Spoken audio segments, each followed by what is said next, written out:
Buenos días, hermanos. Hoy nos toca compartir el mensaje a la iglesia de Filadelfia, o en Filadelfia, ¿no? Es la sexta iglesia que describe el libro de Apocalipsis. Y hoy día vamos a desarrollar tres puntos antecedidos por una breve introducción a la ciudad. Como primer punto vamos a ver la autoridad de Jesús se presenta. Segundo punto, la iglesia es elogiada. Y como tercer punto, las recompensas para esta iglesia. Y antes de empezar, vamos a tener unas palabras de oración. Amado Dios, gracias Señor por este día. Gracias Señor por tu palabra. Gracias Señor por darnos la vida. Gracias también te damos Señor por el Espíritu Santo, Señor, que nos llena para poder obedecer a tu palabra y a creerla, Señor. Gracias, Señor. Guíanos en este desarrollo. Todo esto, Señor, lo oramos en el nombre de tu Hijo amado Jesucristo. Amén. Amén. Empezamos con la breve introducción de la ciudad, ¿no? Esta ciudad tiene el nombre de Filadelfia, que significa afecto fraternal. Esta ciudad fue fundada por el rey Atalo II, rey de Pérgamo. Esta ciudad estaba situada en un valle muy fértil, muy fértil. Esta ciudad también era conocida como un centro de difusión de la cultura y del lenguaje helénico, ¿no? Fue una ciudad que tuvo éxito en la proyección de la cultura griega, ¿no? Y por ende la iglesia cristiana también tuvo éxito en la difusión del evangelio. Y de ahí también esta era una ciudad apta para la acción misionera. Esta ciudad fue destruida por un terremoto en el año 17 después de Cristo. ¿No? El emperador Tiberio la reconstruyó luego y en agradecimiento construyeron algunos templos, ¿no? Para los emperadores. También tenía un templo dedicado al dios Dionisio, ¿no? El dios del vino. Esta ciudad también, aparte de recibir el nombre de Filadelfia, recibió otros nombres como Neocesarea y luego como Flavia, ¿no? Lo que rescato de esta introducción es que esta ciudad fue el centro de difusión de la cultura griega, ¿no? Fue el centro. Por eso la iglesia aprovechó esto y se desarrolló también como una iglesia que difundía o que difundió el evangelio. Tuvo una fuerte acción a las misiones. Primer punto, la autoridad se presenta. La autoridad se presenta. Para esto vamos a leer el verso 7. Apocalipsis capítulo 3, verso 7. Escribe al ángel de la iglesia en Filadelfia. Esto dice el santo, el verdadero, el que tiene la llave de David, el que abre y ninguno cierra, y cierra y ninguno abre, ¿no? Acá encontramos tres títulos, cómo se presenta la autoridad, ¿no? La autoridad es el Señor Jesucristo. El Señor se presenta como santo, ¿no? Como el santo, y hace referencia a Jehová, ¿no? Jehová en el Antiguo Testamento es la mayor parte de apariciones de Jehová hace referencia a Jesús, ¿no? Jesús es el santo. También se presenta como el verdadero, ¿no? Haciendo alusión a lo que es genuino y verídico, ¿no? también se presenta como el que posee la llave de David, ¿no? Esto nos da a entender que la autoridad, ¿no? Que el Señor Jesús tiene la autoridad.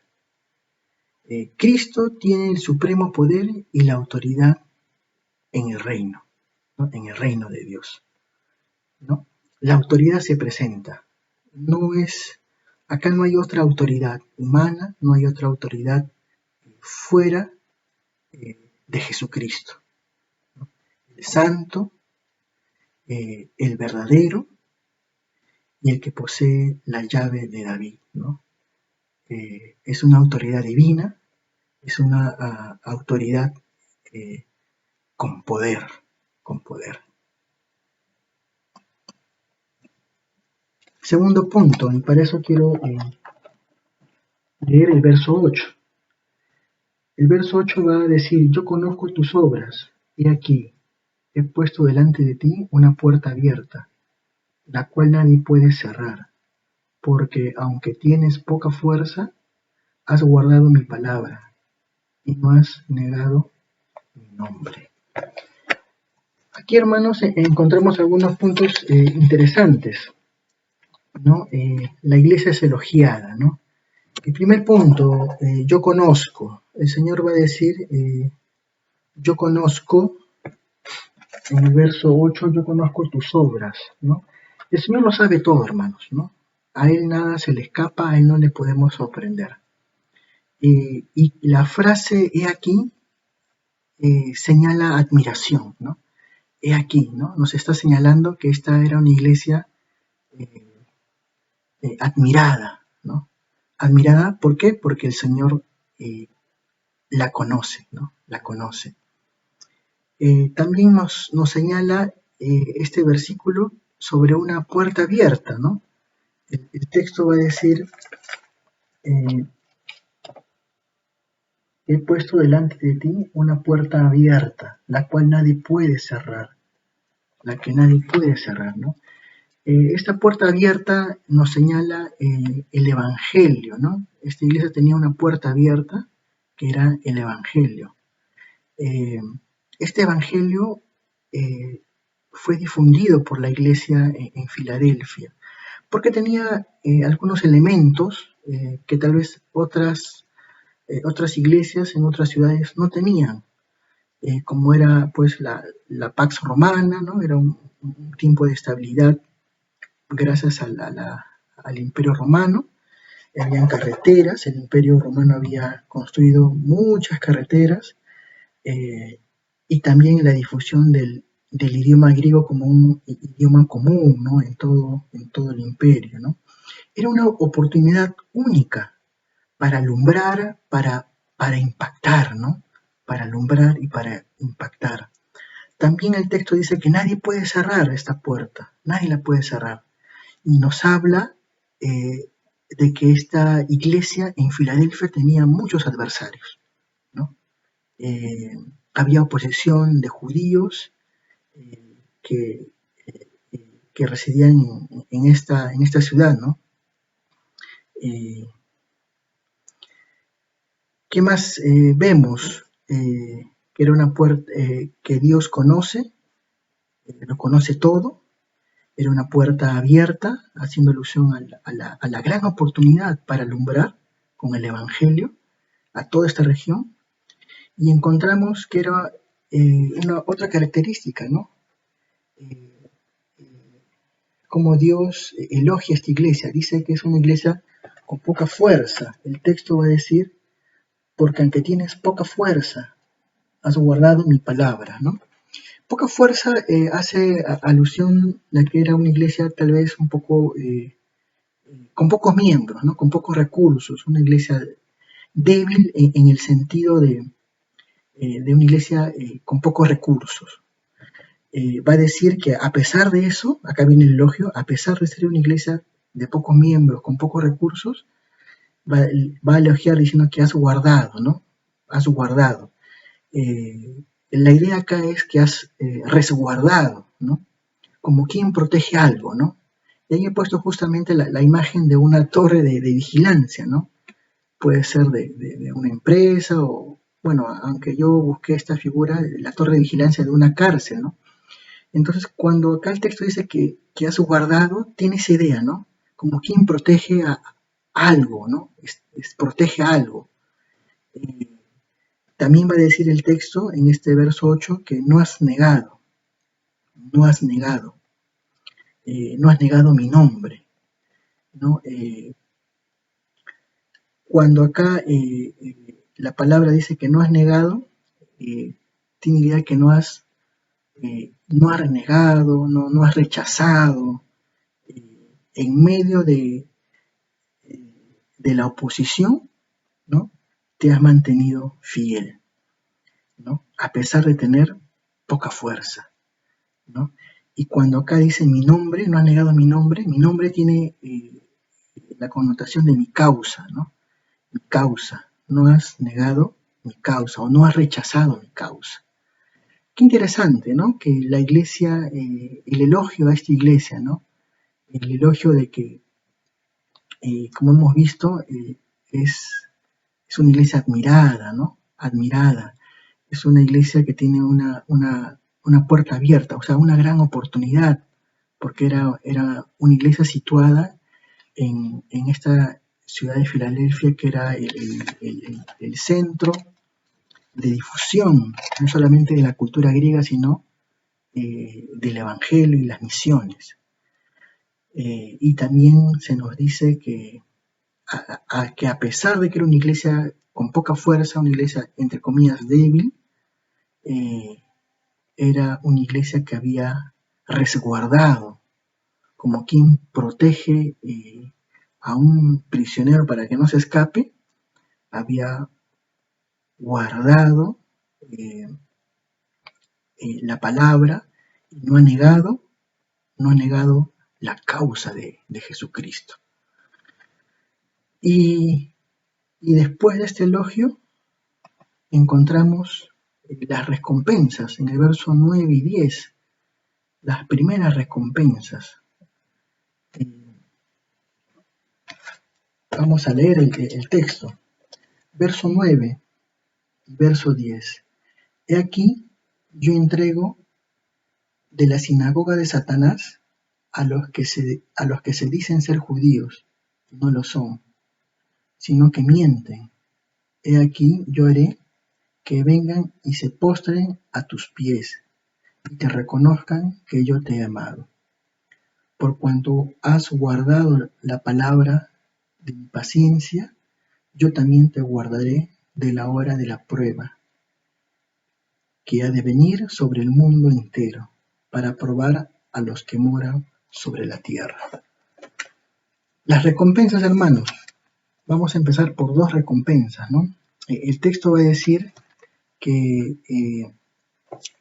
en el verso 9, que el Señor va a entregar a la oposición, ¿no? Va a entregar a los que se oponen, ¿no? Y son estos judíos de la sinagoga de Satanás.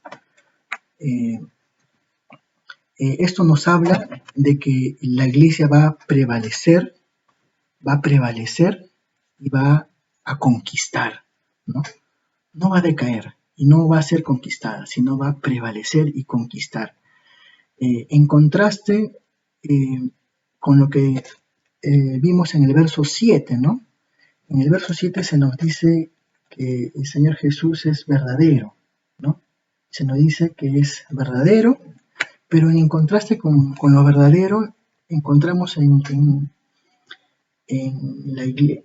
la ciudad de Filadelfia que habían judíos que mienten, dice el texto, que mienten. Acá la idea es que de mentir es falsificar, ¿no? Hacer pasar algo malo por bueno, ¿no? Hacer pasar algo malo por bueno, ¿no? La iglesia entonces, la primera recompensa es que va a prevalecer, que va a dominar, que va a vencer, ¿no? La segunda recompensa es la reciprocidad. El texto va a decir en el verso 10, por cuanto has guardado la palabra de mi paciencia yo también te guardaré de la hora de la prueba, ¿no? Acá hay una reciprocidad, ¿no? Y he puesto como imagen este boomerang, ¿no? Uno lo lanza y regresa, bueno, si lo lanzas bien, regresa a tus manos, ¿no? Esa es la idea, hermanos, de este versículo 10, ¿no? La reciprocidad como una de las recompensas, ¿no? Que serían guardados, la iglesia sería guardada de las pruebas, así como ellos guardaron la palabra, ¿no? Como el boomerang, ¿no? Tú guardas la palabra, entonces Dios los va a guardar de la prueba, ¿no? Cosa diferente para los no creyentes, ¿no? Acá se les denomina los que moran sobre la tierra, ¿no? Acá la palabra o la frase los que moran sobre la tierra hace alusión a los no creyentes. Interesante también que encontramos acá la frase, la palabra de mi paciencia, ¿no? Haciendo alusión que la palabra de Dios, vivir en los caminos del Señor, tiene que ver con aguantar pacientemente por su causa, ¿no? Tiene que ver con el tiempo, ¿no?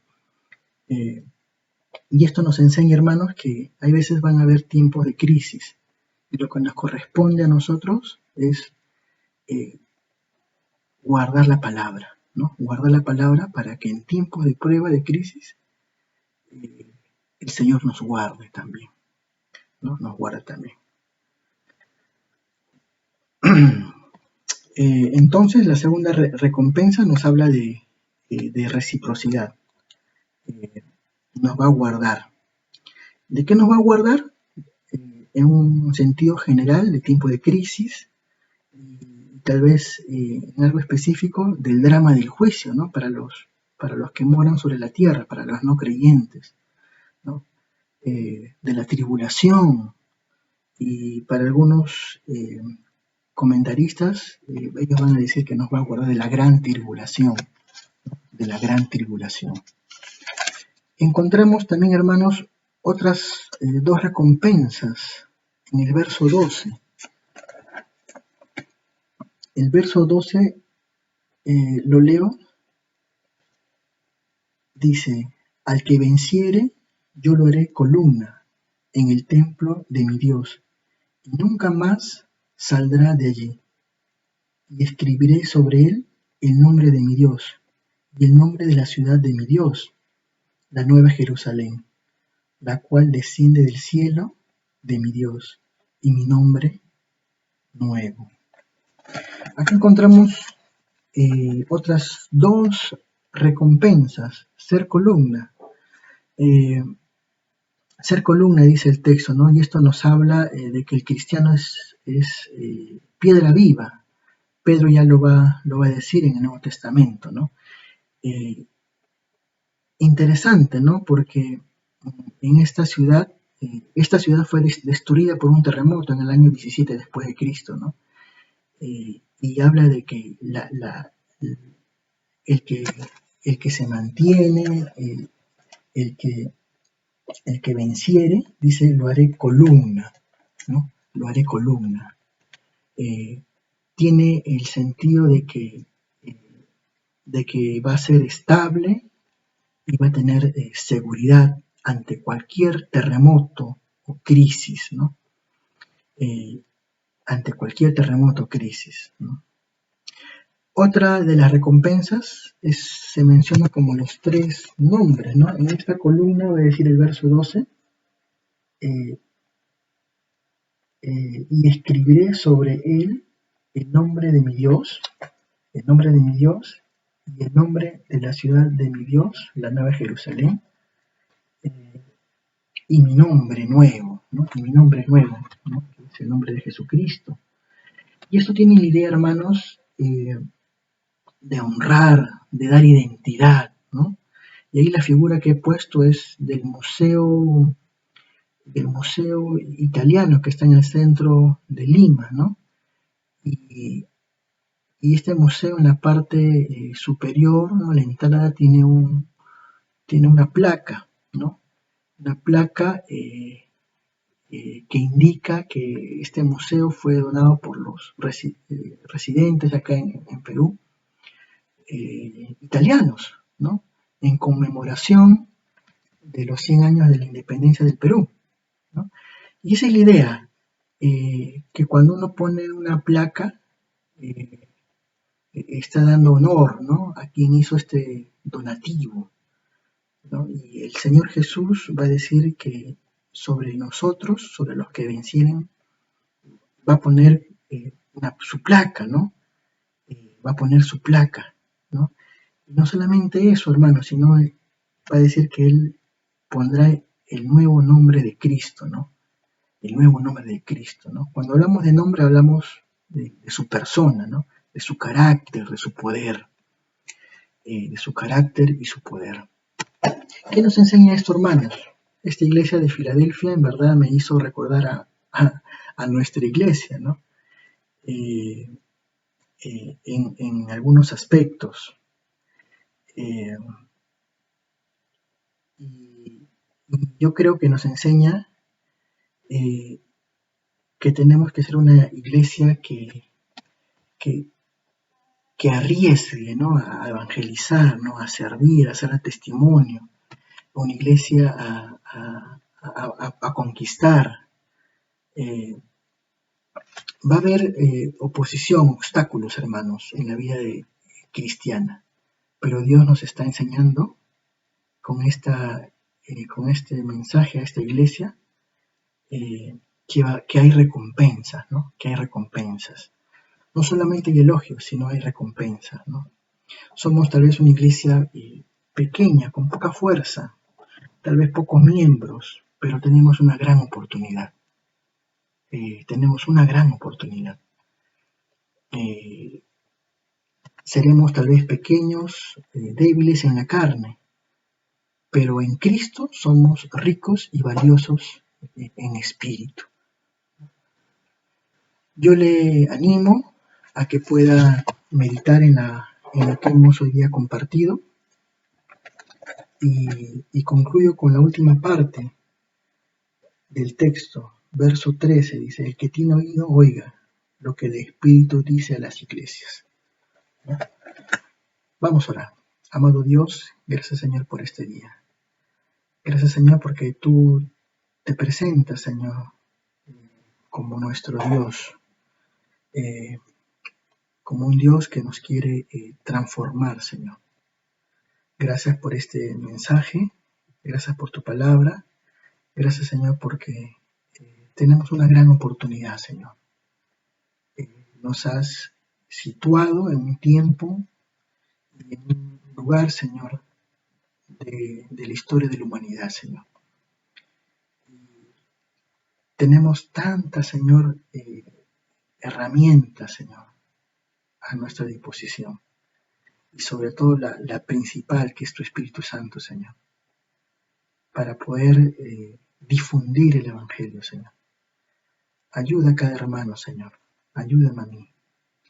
Y, Señor, gracias porque de alguna manera, Señor, nosotros también recibimos elogios por guardar, Señor, tu palabra en medio de la adversidad. Y gracias, Señor, porque en este tiempo recibiremos recompensa, y sobre todo la recompensa final, Señor, cuando estemos ante tu presencia. Gracias, Señor, en el nombre de Jesús. Amén. Dios les bendiga, hermanos.